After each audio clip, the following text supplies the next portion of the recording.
कोविड-19 से प्रभावी सभी लोगों और परिवारों के प्रति पहले जनवरी में और फिर पिछले महीने हम आपकी भारत यात्रा की प्रतीक्षा कर रहे थे, लेकिन दुर्भाग्यवश दोनों ही बार यात्रा स्थगित करनी पड़ी। हमारी आज की मुलाकात आपकी भारत यात्रा का स्थान नहीं ले सकती है। एक मित्र के नाते मेरा आपसे आग्रह है कि स्थिति सुधरने के बाद आप शीघ्र सपरिवार भारत यात्रा का प्लान करें और हमारा आतिथ्य स्वीकार करें। एक्सेलेंसी, भारत ऑस्ट्रेलिया संबंध विस्तृत होने के साथ साथ गहरे भी हैं और यह गहराई आती है हमारे shared values, shared interest, shared geography और शेयर्ड ऑब्जेक्टिव्स से। पिछले कुछ वर्षों में हमारे सहयोग और तालमेल में अच्छी गति आई है। यह सौभाग्य की बात है कि हमारे संबंधों की बागडोर का एक छोर आप जैसे सशक्त और विजनरी लीडर के हाथ में है। मेरा मानना है कि भारत और ऑस्ट्रेलिया के संबंधों को और सशक्त करने के लिए ये परफेक्ट समय है, परफेक्ट मौका है। अपनी दोस्ती को और मजबूत बनाने के लिए हमारे पास असीम संभावनाएं हैं। ये संभावनाएं अपने साथ चैलेंजेस भी लाती हैं। चैलेंजेस की किस तरह इस पोटेंशियल को वास्तविकता में ट्रांसलेट किया जाए ताकि दोनों देशों के नागरिकों, बिजनेसेस, एकेडमिक्स, रिसर्चर्स इत्यादि के बीच लिंक्स हो और जो और मजबूत बने। कैसे हमारे संबंध अपने क्षेत्र के लिए और विश्व के लिए एक फैक्टर ऑफ स्टेबिलिटी बने, कैसे हम मिलकर ग्लोबल गुड के लिए कार्य करें, इन सभी पहलुओं पर विचार की आवश्यकता है। एक्सेलेंसी, समकालीन विश्व में देशों की एक दूसरे से अपेक्षाएं और हमारे नागरिकों की हमसे अपेक्षाएं बढ़ गई हैं। डेमोक्रेटिक वैल्यूज को शेयर करने के नाते हम दोनों देशों का कर्तव्य है कि इन अपेक्षाओं पर हम खरे उतरें और इसलिए वैश्विक कल्याण के मूल्य जैसे लोकतंत्र, rule of law, freedom, mutual respect, international institutions का सम्मान और पारदर्शिता आदि को अपहोल्ड करना और प्रोटेक्ट करना हमारी सैक्रेड रिस्पॉन्सिबिलिटी है। यह एक प्रकार से भविष्य के लिए हमारी धरोहर है। आज जब अलग अलग प्रकार से इन वैल्यूज को चैलेंज किया जा रहा है, तो हम आपसी संबंधों को मजबूत करके इन्हें सशक्त कर सकते हैं। एक्सेलेंसी, भारत ऑस्ट्रेलिया के साथ अपने संबंधों को व्यापक तौर पर और तेज गति से बढ़ाने के लिए प्रतिबद्ध है। यह न सिर्फ हमारे दोनों देशों के लिए महत्वपूर्ण है, बल्कि इंडो पैसिफिक क्षेत्र और विश्व के लिए भी आवश्यक है। मुझे प्रसन्नता है कि हमारे विभिन्न इंस्टीट्यूशनल डायलॉग्स हमारे संबंधों को और सब्सटेंस प्रदान कर रहे हैं। दोनों देशों के बीच निरंतर उच्च स्तरीय एक्सचेंजेस भी हो रहे हैं। व्यापार और निवेश भी बढ़ रहा है। लेकिन मैं ये नहीं कहूंगा कि मैं इस गति से, इस विस्तार से संतुष्ट हूं। जब आप जैसा लीडर हमारे मित्र देश का नेतृत्व कर रहा हो, तो हमारे संबंधों में विकास की गति का मापदंड भी एम्बिशियस होना चाहिए। मुझे बहुत प्रसन्नता है कि आज हम अपने द्विपक्षीय संबंधों को कॉम्प्रिहेंसिव स्ट्रेटेजिक पार्टनरशिप के रूप में अपग्रेड कर रहे हैं।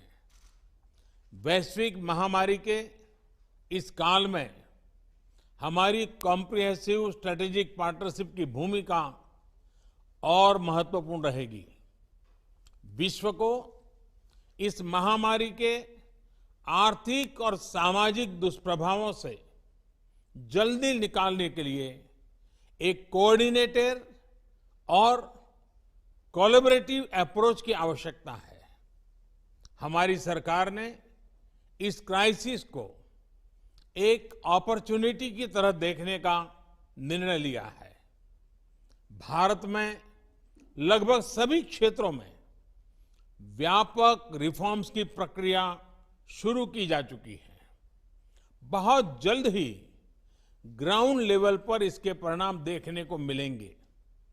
इस कठिन समय में आपने ऑस्ट्रेलिया में भारतीय समुदाय का और खास तौर पर भारतीय छात्रों का, हमारे स्टूडेंट्स का जिस तरह ध्यान रखा है, उसके लिए मैं विशेष रूप से आपका आभारी हूं। एक्सेलेंसी, मैं इस वर्चुअल समिट के माध्यम से आपसे बात करने के लिए, इस अवसर के लिए मैं फिर से एक बार आभार व्यक्त करता हूं। अब मैं चाहूंगा आपका रिमार्क सुनने के लिए मैं भी उत्सुक हूं। मैं आपको निमंत्रित करता हूं अपनी बात बताने के लिए। Well, thank you, Your Excellency. Namaste.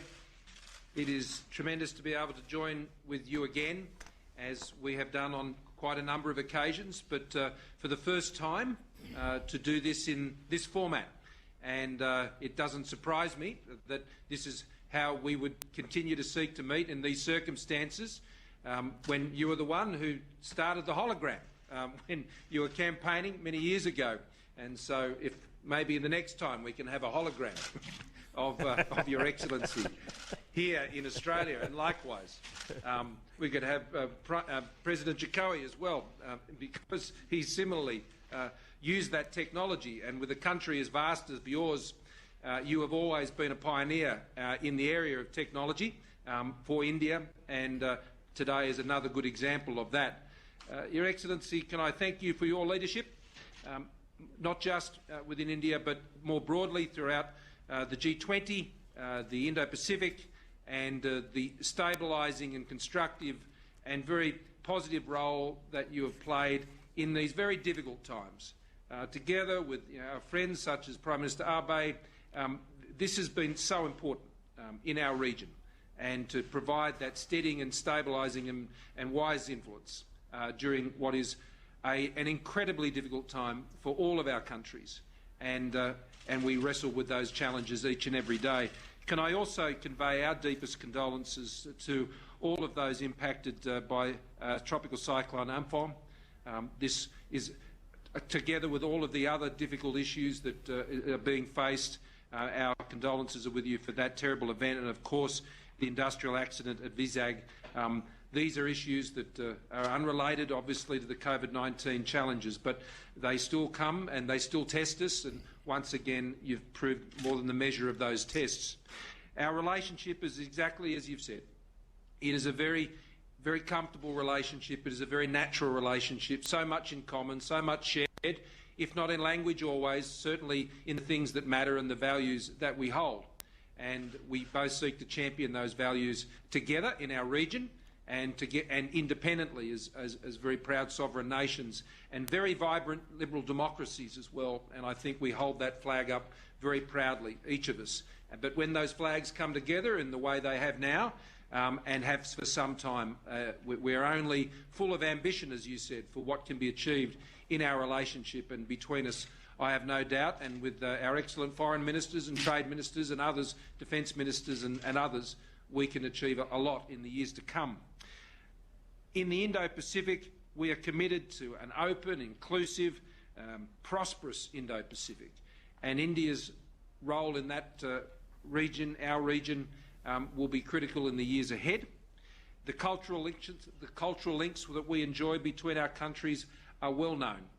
And what, though I am even more excited about, Your Excellency, is that it's time for our relationship to go broader and to go deeper. And the things we are speaking of today, I greatly regret that we could not do them in person on not just one but two occasions. And I thank you very much for the invitation for Jenny and I to join you in the future. I know she's very much looking forward to it, and so we thank you. She'll be pleased when I tell her tonight, when I get on the phone, that Narendra has invited us again, and she'll be very pleased about that. So we'll look forward to doing that when we can all travel. But I suspect there'll be perhaps some other opportunities where we will meet. I understand perhaps at the G7 with that going ahead later in the year, and other events as we draw to the close of the year. Today, science and technology, a new special grant round between our two countries for a program that is really joining our scientists together. This is exciting. A joint declaration on a shared vision for maritime cooperation in the Indo-Pacific. We share an ocean, and we share responsibilities for that ocean as well. Its health, its well-being, its security, and the relationship we're forming around those issues in our maritime domain, I think, is the platform for so many other things between our countries. The mutual logistics support arrangement and a defence science and technology implementing arrangement. These are the substantial things that good friends develop together that provide the opportunity for the many other commercial opportunities that come our way.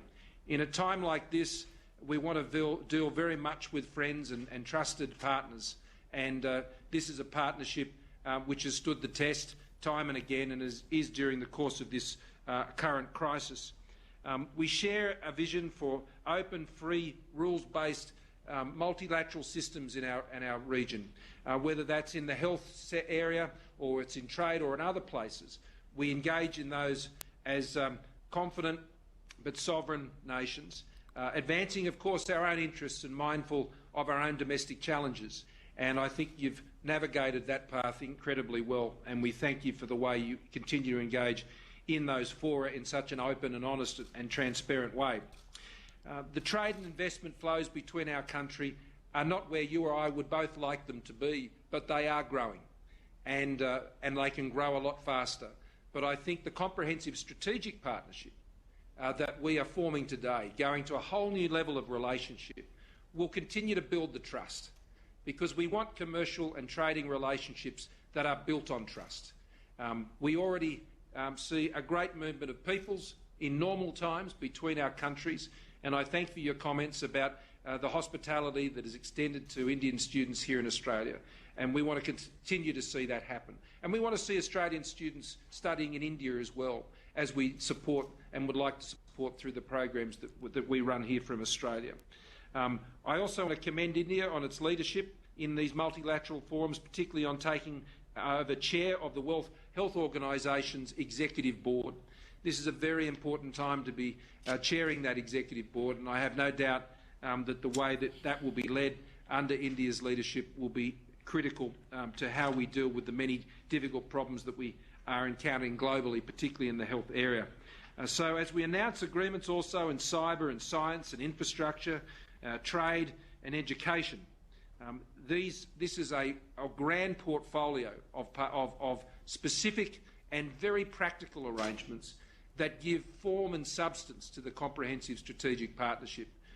You and I have both, you for much longer, have been dealing in these international issues for a long time, and there are many relationships and partnerships, but we know they don't come to anything if we don't put in the practical building blocks and agreements that sit under the relationship that actually contribute to the prosperity and the progress of the relationship between our two countries. So today is a very good opportunity to extend that. It will be extended also in the agreement that we have to commit to Foreign and Defence Ministers meeting in a regular 2+2 format. I think that's a great step forward. The relationship also we have with partners in the region, particularly Japan, Indonesia, Vietnam, the United States, others, is very important, and we are both enthusiastically pursuing those bilateral relationships, but increasingly in multilateral fora, both informally and formally. That is providing, I think, a basis of stability in our region, which we can all share in and we can drive the prosperity from. So I look forward to this first Australia-India Leaders Virtual Summit today. I wish I could be there for what has become the famous Modi hug, and while not, and be able to share my samosas, which I thank you for. We had a bit of fun with that on the weekend. So next time, it'll have to be the Gujarati Kishti, which I know is a keen favourite of yours, and you've mentioned to me before. So I'll try that out in the kitchen before next time we meet in person. Thank you, media. Excellency, मुझे बहुत खुशी हुई और आपका समोसा तो इस दिनों पूरे भारत में चर्चा का विषय बना हुआ है। और जब आपने खिचड़ी की बात कही तो गुजरात के लोग तो बहुत प्रसन्न हो जाएंगे, और ऑस्ट्रेलिया में भी बहुत गुजराती परिवार रहते हैं, उनके लिए तो और खुशी की बात होगी। लेकिन मज़ा यह है कि खिचड़ी एक प्रकार से हमारे देश में पूरे हिंदुस्तान के हर कोने में एक कॉमन वैरायटी के रूप में है, नाम अलग अलग है लेकिन बहुत पॉपुलर है। लेकिन मुझे खुशी होगी आपके साथ इसको एंजॉय करने का। एक्सेलेंसी, आपके उत्साह और विश्वास से भरे शब्दों के लिए मैं बहुत बहुत धन्यवाद करता हूं। एक्सेलेंसी, विश्व इस समय एक अभूतपूर्व संकट से गुजर रहा है। कोविड-19 ने हमारे हेल्थ सिस्टम्स, इकोनॉमिक स्ट्रक्चर्स और सोसाइटी सबके लिए चुनौतियां पेश की।